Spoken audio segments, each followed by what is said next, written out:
ദിവസേന തേക്കലെടുപ്പ തേക്കാടൊക്കെ ഇസ്തിരിയൊക്കെ ഇടുന്നത് വെച്ച് കഴിഞ്ഞാല് പേടിയാണെന്ന് വെച്ചാൽ കറണ്ട് ബില്ല് ഞങ്ങൾക്ക് ഇങ്ങനെ വെറുതെ വന്നുകൊണ്ടിരിക്കല്ലേ.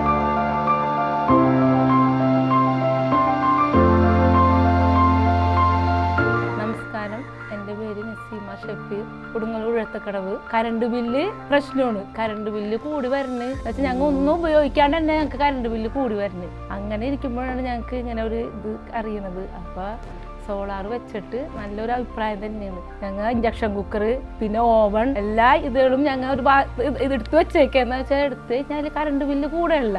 അതുകൊണ്ട് അതൊന്നും ഞങ്ങൾ ഇറക്കണം. ഇപ്പം എല്ലാം AC വെച്ച് ദിവസേന തേക്കലെടുപ്പ തേക്കാടൊക്കെ ഇസ്തിരിയൊക്കെ ഇടുന്നത് വെച്ച് കഴിഞ്ഞാൽ പേടിയാണെന്ന് വെച്ചാൽ കറണ്ട് ബില്ല് ഞങ്ങൾക്ക് ഇങ്ങനെ വെറുതെ വന്നുകൊണ്ടിരിക്കല്ലേ. 3000, 2500 ഒക്കെയാണ് വന്നിരുന്നത്. ഇതൊന്നും ഞങ്ങൾ ഉപയോഗിക്കാണ്ട് ഇപ്പൊ ഇതെല്ലാം ഞങ്ങൾ ഉപയോഗിച്ചിട്ട് 152, 160, 161 വരുന്നത്. ഇതുവരെ കുഴപ്പമൊന്നുമില്ല. നല്ല രീതിയിലുള്ള പ്രൊഡക്ഷൻ ഞങ്ങൾക്ക് കിട്ടുന്നുണ്ട്. കുഴപ്പമൊന്നുമില്ല. പൈക്കസിന് 100% റെക്കമെൻഡേഷൻ ചെയ്യും.